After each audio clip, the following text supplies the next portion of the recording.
Hi, everyone, and welcome to our next guest speaker of the Well Woman Speaker Series. I'm very excited. I'm just going to put myself, there you go. Very excited about talking to our next speaker, Jo Newsham, who is a menstrual cycle health educator. Is that right? Or coach? Yeah, coach, mentor, it fits all that vibe, yeah. Oh, and again, this is the first time I've met Jo, but I said before, I've been stalking her for a little while, and I love what you do, and I kind of feel like we need more of this out there, actually, and I think there's a shift coming, so I'm really, really happy that you've agreed to come and have a chat with me. So do you want to just explain what you do? What is a menstrual cycle health coach or mentor? Absolutely. Well, first of all, thank you so much for having me. I'm honored to be part of this and loving what you're doing as well, and bringing women together to collaborate and showcase everyone. It's just, a beautiful thing to do. So I have transitioned in my coaching over about a period of about 8 years. I'm mostly focusing on menstrual health now. I'll tell you how I got there. So what I cover now is I cover all ages, from teens right through to our beautiful wise women into our menopause years, and just empowering all levels, encouraging connection on a deeper level through all of our phases and seasons and cycles, which are not embraced enough and truly are vital in integrating all of that information into our outer life, as well as what's going on internally as well. Oh, yay. So tell me how you got there. I mean, did you start off doing a completely different job and then have an experience that's kind of led you to this place? Yeah, absolutely. So I started out journeying through my own healing through eating disorders. And as I progressed through that aspect and learned all of those beautiful tools to support myself, it was one of those things where you're like, oh my gosh, I've just been on this incredible journey and I just have to share this with others. So I, after, lots of studying, as you do, and thinking I've read all the books and I've done all the courses, yes. And I just want to help women. So I worked alongside a number of coaches and mentored within different Facebook groups, as well as holding space and having my own clients as well. And one thing I really noticed through supporting women with numerous things, so recovery of eating disorders, but body dysmorphia and all of those societal traumas, I guess, is that we seem to kind of always journey back to that inner child, and we would always end up talking to that version of ourselves, that 10-year-old, that 12-year-old, or that moment that we remember, one of those earliest memories of a shift. Like I remember my auntie saying this about my thighs, or I remember this. And because we were journeying back to that stage of our life, what I noticed is that that was also a stage of puberty. And what we had kind of learned to do from quite a young age was, once our period, and this is a majority, it's not always that, but mostly we were rejecting our body. As soon as our body started to change, as young girls do, our hips broaden, our breasts develop, our bleed comes. It's scary. It's a scary time. And we can be so prepared. Emotionally, we're not as prepared. We're not educated well enough. It's too much focus on the period and what you can do to make it kind of go away almost. It's hiding. It's pain, and it's something to be just, it's an irritant. It's inconvenient. And then we use products to hide it away. There's so much shame associated with it. So we learn from quite a young age that what our body does as completely normal is shameful, is and then it's stigmatized, taboo. We stop talking about it, and then we just disconnect. And I think that in that moment when we disconnect from our cycle, we begin to disconnect from our body, where everything naturally and normal starts to happen. It's what happens externally tells us these different messages, and then so it's very easy to slide into those body dysmorphia, eating disorders, and so on. So I think when I was working with a lot of women and I was really noticing those patterns, and we were always revisiting that younger years, we would then talk about what we would tell ourselves when we were younger. What would we like for our daughters?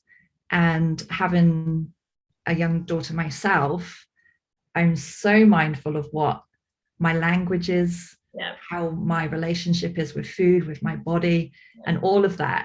So that's where I really shifted into menstrual cycle health. And it actually started with being prepared for my daughter as her period came. Her body started to change, her breast started to develop.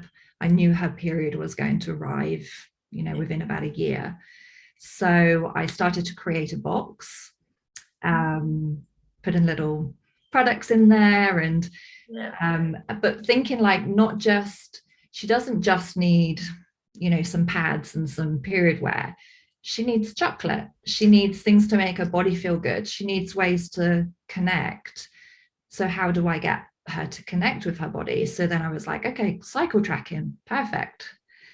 Then I ended up creating this box, talking to some people, and mostly women were like, wow, yeah, I should do one of these for my daughter.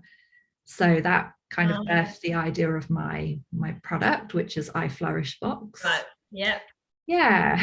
And then from that point, I was studying anyway around the menstrual cycle care, bringing more of that into my coaching. Where else? It's kind of branched off into lots of different things. And then I've studied to be a first moon facilitator as well. So that's going to be coming in the spring. What's a first moon facilitator? So that's for young girls between the ages of 9 and 12. And that's talking to them. I think that's bringing like the external aspect of menstrual care and what we're taught in school, but also bringing the synergy of like the spiritual connection. So we're not just talking about the bleed, the period, and what products we use. So we do all of that, and it's a great time for the girls to tear open a pad and put a tampon in some water and have some fun. Because that's vital for for them to have a good play. But we start talking about inner cycle and inner seasons, so how they can connect with what winter feels like, where we want to go inward and we want to hide and we might just want to Netflix and chill, so we bring the two together and it makes them connect much more with their body. That's so cool. I actually find that really exciting, because I mean, I'm like, when you're talking, I was thinking about my own experience when I was younger, and the shame of, I used to swim, and I remember I used to use pads, and I felt I was somehow, I don't know, really old fashioned for using pads because everyone else was Tampax. I was the only person on the side swimming, and then people would be like, that's because she's got a period. Or I'd have to tell the male instructor I can't swim today because I've got my period, and feeling hugely embarrassed about that. And going to yoga classes where we were put in the corner because we were the menstruating women, and you can all go over there. And oh my goodness, it's all these kind of stories where you are kind of made to feel bad about the period, and yet the period is it. And even as a teacher, teaching young girls about, like in England as well, we used to have, like when the kids were probably about 12, 13, half of them had already got the period anyway. And we're teaching them about periods. And yet we're teachers, we're not trained. And and I remember distinctly discussing what words do you think of? And it was all like the curse. And it was always these horrible words. And it wasn't until I was an adult that I even knew there was another 3 weeks. I just assumed you bled, and then that was it. And I didn't even think about what happens when you didn't bleed. And I see that that's changed, like for my daughter, and she's so much more aware of the cycle and hormones and what's happening. But I do feel like, yeah, the spiritual aspect of our cycles and how it's linked to nature. We have everything's in fours out. We have the 4 seasons of nature, and yet we have these 4 seasons in our cycle. And the spiritual aspect of that, and the spiritual aspect of bleeding, that's the bit that's now missing. We've kind of brought a bit more of the knowledge and the science in, but that to me, what you're doing is so exciting. And then we'll have a generation of women who are embracing what it is to be a woman and not hiding and understanding it's so much more. I think that's fantastic. Yeah, and there's just so many easy ways, like talking about inner seasons is a really simple way to understand your body, what's about to happen and what is happening and what has happened. And you can move through that process and understand that everything is a phase, everything is temporary, this will pass and it's okay. Yeah. And that was one of the biggest links with my own journey, when I would find those patterns, say like the negative self-talk would appear. And that was always in my inner autumn. So that was just before I would bleed. And that's because I was feeling quite low. And I never understood the actual feelings and the emotion. But I knew that what I looked at in the mirror at the time, I was judging myself and I wasn't liking it. But once I could connect that, I was like, I've got all this self-awareness now. I can see it coming. So therefore, when I know I'm coming up to that phase of my cycle, I'm going to support myself better. Yes. And I'm not going to talk to myself like that, and so, but you would know it would pass as well. And then say, for example, during the bleed, when your appetite naturally increases and you get cravings, there's obviously lots behind that, but that's where I wouldn't understand that part of myself. So I'd be thinking, why am I, I'd be feeling guilty for eating more. Yeah. And why put that on myself? It's my body going, hey girl, you're bleeding. You need some extra iron, you need some extra magnesium. So like once those connections came together, it literally blew my mind. I was like, there's a reason for all of this. And and just knowing that you were remembering something. No, so it wasn't like it was brand new. Did you feel like I'm remembering something that was there, but I'd forgotten? Totally. Yeah, absolutely. That's spot on. It really felt like it was, the messages were always there and I just wasn't listening to myself. I wasn't connecting on that deeper level. Therefore, I couldn't listen to my body, and my body's always talking to me. It's always telling me if I'm hot, if I'm cold, hungry, not hungry. So it was like, of course, your womb has all that wisdom, so it's going to be telling you to. Yeah. And hormones aren't bad. They're messengers literally in the body. That's their job. They're also messengers to us. They're telling us something's not right, or something needs to change, or whatever. And we're constantly kind of banging on about how terrible our hormones are. Our hormones are unbalanced, or I need to suppress my hormones. And actually, it's like almost like that's completely the wrong thing to do. Yeah. And we talk about our hormones so negatively, and actually they're incredibly wonderful things that make everything flow, everything work. Yeah. Cool. So what are you, with your coaching at the moment? What are the different ways that you work? Do you work with groups or one-on-ones? Do you go into schools? How do you work? Yeah, so I mostly work one-to-one because I just really love that intimateness of the the direct sort of mentoring, because I really love to move women through a whole cycle. So I have a current course which is for 4 weeks. And we tend to just follow through that whole cycle. So we're bringing a lot of awareness and an understanding for that cycle. I'd love to condense that into a group. I've always struggled kind of the idea of putting it into a big group course when everyone's at different parts of their cycle. Right.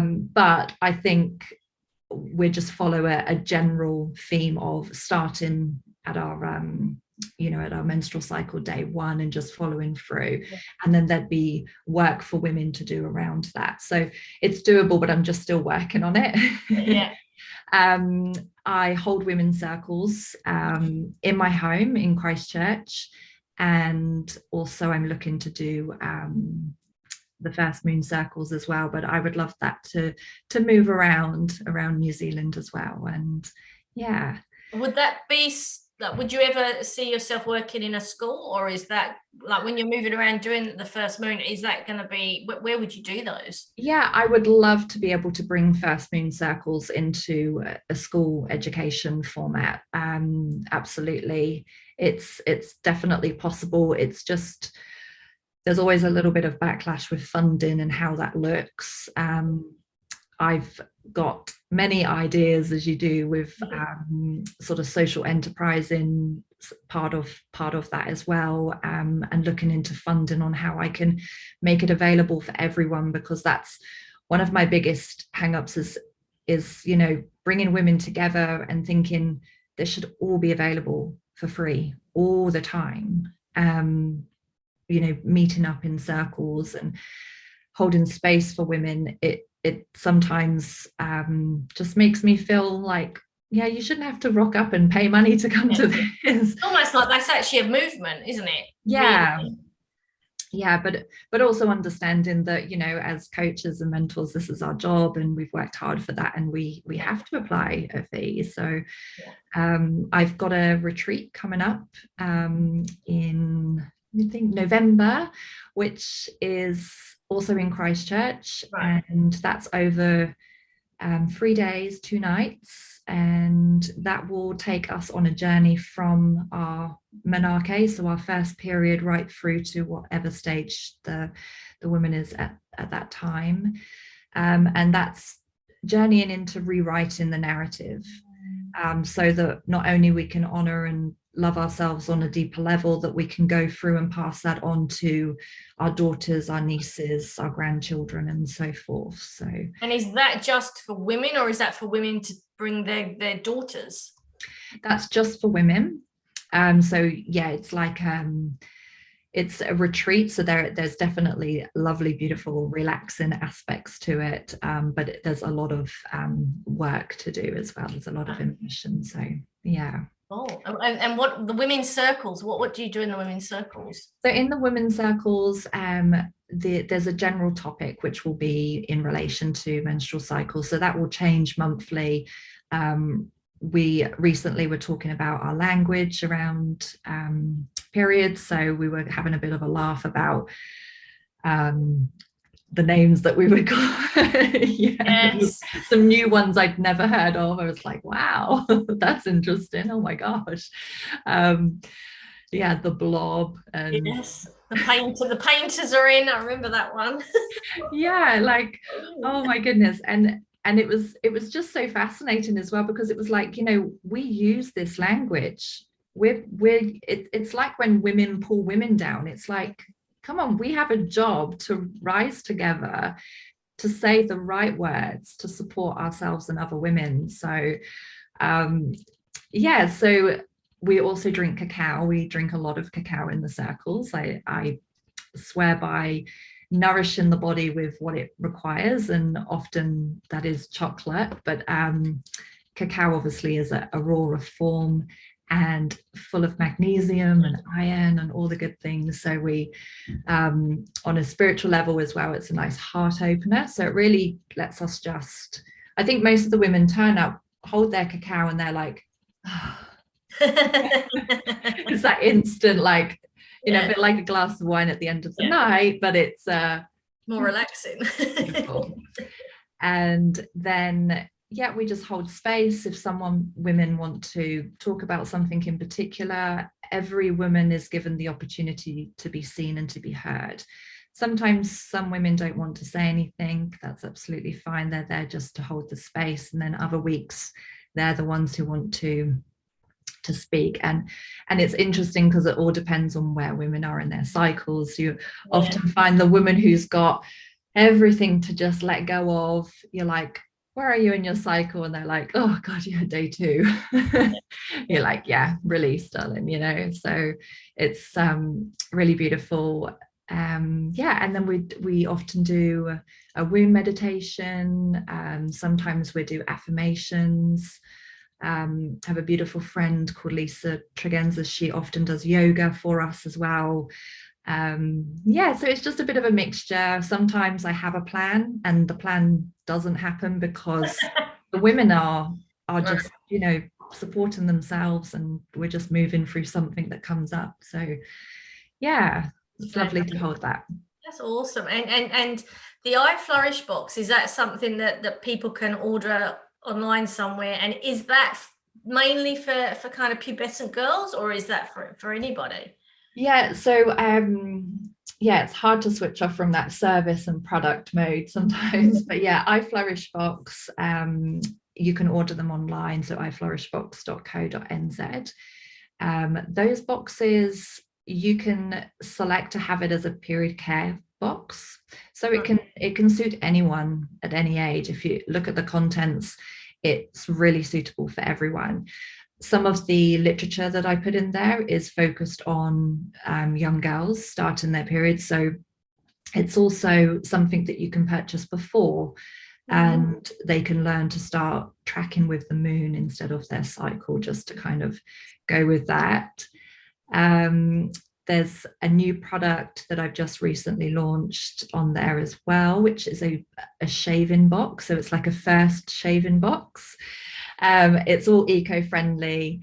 And the idea with that is to empower anyone who wants to have this shaving box, but it's around shave because you want to, not because you have to. Yes. So it's empowering that, you know, body hair is there for a reason. And I think it's definitely a conversation I've had with my daughter where she's wanted to shave her legs, and it's like, okay, that's okay, but it's also okay to have hair. And maybe I overread it, but I'm like, let's talk about it. Why do you want the hair to go? Does your daughter love that, or does she go, oh no, don't start talking, mum? No, she's really good, actually. She does. She loves, like, I love opening that dialogue because I know that she will really like accept it and communicate with me. And I love that we have that, definitely. But yeah, it's interesting what comes back with that as well. It's like, you know, her maybe not liking her hair, and it's like, okay, what do you not like about it, you know? And so yeah, it's important to have those conversations, and that's what the boxes are for as well. They are conversation starters. So where you might not, some mums, because of, you know, their own past experiences, might not know how to have that conversation with their daughter. So you get this box and you're like, oh my gosh, look at this box. It's full of all these gorgeous goodies. Let's have a look at this information together. And it just, yeah, great icebreaker. That's a fan. I love that idea. I wished I'd known about that. Like when my daughter's 18 now, because I would have definitely got. I mean, I did the whole pack, and I always used to change my sanitary products in front of her. I mean, not like, but just so, and my son. So it grew up, and it's not even a thing, because I thought I really want my son to know that this is what goes on. And with both of us as well menstruating, he knows that there's Tampax, there's pads, there's all that, and he knows our cycles, and I'm trying to make it so that he doesn't belittle it or take the mickey. He just knows that this is what goes on. It's normal, and I've tried to do that. And I know my daughter said to me that when she first pooed, this is like going off tangent, but when she first pooed in a potty, we had a poo party.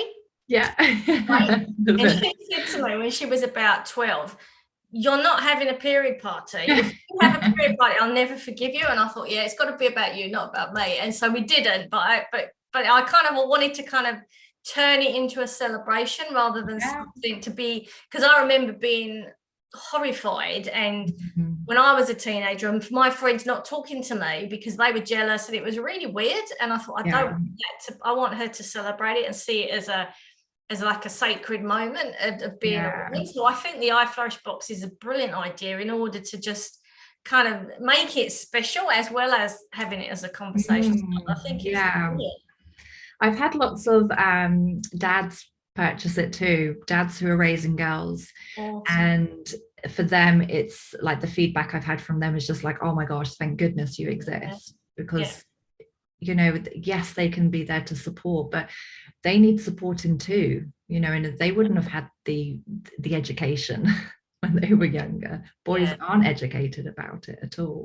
Yeah, even in schools, they're split, isn't it? Girls talk about girl stuff, boys talk about boy stuff, and then nobody knows about this. Yeah, that needs to change. It needs to change. They, you know, they need to know so much on a way of how can they support and how can they understand. Because really, if they understood, they definitely, you know, your husband definitely wouldn't be coming up talking to you about finances when you're menstruating. We'll save that for next week. Yes. You know, it's like picking the right time. Yeah, there really is a good time to talk about those topics, and there is a bad time to talk about those topics. And we need to have a little bit of relief around that, because there are times when we can't cope with those conversations, and it will pass, and then there's times when we can cope way better. 100%, yeah. And times when we should, that's the time to make the decisions, not then. And yeah, I love it. It's so cool. Thank you. So all right, so if you, bearing in mind the journey you've been on, then when you're at the age you're at now, if you met your 20-year-old self, what advice would you give, or just to kind of navigate the next 20 odd years? Yeah, nice question. I think it would be really to listen to your body, connect with your body, rather than trying to just connect with everything else externally. And yeah, listen to your mum. I love it. The wise woman. Yeah, I think there's something definitely deep about that as well. But yeah, I think it would just be to go inward more and love and honor, and just to be so much more neutral around your body. Like it's just a bodysuit, you know. I think that was the biggest thing for me, hung up with how I looked, or how I should look, or how I should be, what should I wear, and those things. So yeah, going back to then, I would just be just listen to yourself, and be you. There's no one else. Everyone else is taken. Yeah, it takes a long time to get to the confidence of being you, because I think you go through that phase where you're not sure who you is, and then you hide the you because you want to fit in with everyone else's yous. And so there's definitely, that's something we should be bringing into school, is confidence on a different level. Not confidence just standing up and reading what you wrote in class, but confidence about, you know, how amazing your body is, and how amazing our emotional intelligence is, and our social beings, and everything like that, and build on that. And how to listen as well. I think sometimes we don't listen to the messages because we don't know how to. We're not quiet enough. I think we're just so busy, and younger people are so busy as well, that we don't. I know some people may be a bit scared of having that quiet in order to listen and get to know who you really are. We're so bombarded with so much, and it's just so noisy, isn't it? It's like you said, it's hard to find that time just to listen and to be quiet. So awesome, thank you. So if people want to know more, how can they find you? Or if they want to work with you, how can they find you? So I'm mostly hanging out on Instagram. I'm that's kind of my preference. I am on Facebook as well. So on Instagram, my personal account, which is where I kind of keep them separate, I Flourish Box, and my coaching. So my coaching is Instagram handle She Rose Collective. It was Jo Newsham Coaching for ages. That was way easier. But I'm trying to create this collective where everything goes under one umbrella, and that's the kind of collaboration and working with people and everything. So She Rose Collective. And there's also a Facebook group as well, which I share lots of information on there as well. And then I Flourish Box is obviously the products. There's also lots of coaching information there, raising girls and teenage kind of things, support and everything for parents on there as well. Yeah, so that's me. And then the website iflourishbox.co.nz, you can see all the coaching and retreats and everything on there as well. Awesome. Cool, thank you. Yeah. And what I'll do is I'll put the links in underneath the video so people can then click on the links and go and find you, because I love what you're doing. I think it's much needed, and I think this is the time. I kind of feel like there's a bit of a shift and women are ready for this. Yeah, I think so. Yeah, and it's this collaboration, working together. And actually, that's something I didn't mention. The boxes themselves, the like the shaving box and the blossom, well, it's called a blossom box for the young girls. So the products that are in there, they're all a collaboration of women in business. So every item, whether it's a little soap or a chocolate bar or something, that's a woman. I've tried to get everything in New Zealand as well. It's often quite hard, but it's a collaboration. So if you've used a soap that you love in that box, you can then go to the source and order through her. Right. So that's been really important to me as well through this whole journey, is bringing women together, collaborating and rising together. Yeah. Awesome. Thank you so much for giving up your time. I've really enjoyed talking to you, and I really appreciate you sharing your story, and I love it. I think what you're doing is amazing. So thank you so much, Sarah. It's an absolute honor to be part of this and to have this conversation with you. Thank you. Thank you very much. See you, everyone.